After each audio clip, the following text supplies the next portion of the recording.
Emergency departments in all London NHS hospitals will now offer routine HIV tests to anyone needing treatment. Croydon University Hospital has been piloting the opt-out testing. It's successfully identified people with undiagnosed HIV and been able to offer effective early treatment. Hepatitis B and C will also be checked as part of the combined blood-borne virus testing approach. Our correspondent Col Mercer has more. Croydon's emergency department, like all of them in the capital, is busy, but also, like other EDs, it's doing its bit to try and tackle HIV. The NHS in London is part of a project that means anyone who gets a blood test at the emergency department has the sample automatically tested for HIV, unless they opt out. Ollie Brown had a test after a bike crash and found he was HIV positive. Three things straight away went through my mind. What will my life be like? When am I going to die? And do I still have a job? Those first two, my knowledge of HIV was based on Rent the Musical.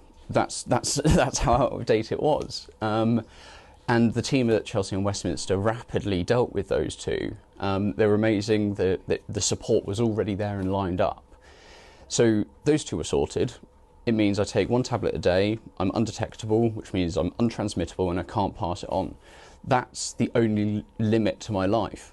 He did still have his job too in the Navy and now helps raise awareness of the tests. Why wouldn't you? What are you scared of? What's the problem of knowing? Because actually you're safer interacting with someone that knows and is on medication than you are with someone that is only as safe as their last test. Since the project started here in Croydon, the blood tests have discovered HIV in 35 patients who didn't know they were positive. Catching it early helps the patients, but also stops them spreading the virus. Because people are not expecting to receive a positive diagnosis, they may not know much about the life-saving treatment. And many of our patients, it can be a shock to them, but once we reassure them that this is actually a straightforward condition to manage, we have lots of effective treatments. And most people have a very good life expectancy, and many of our patients are well on treatment living into their 90s. Emergency departments then helping tackle long-term issues too. Col Mercer, BBC London. A schoolboy who cares for his disabled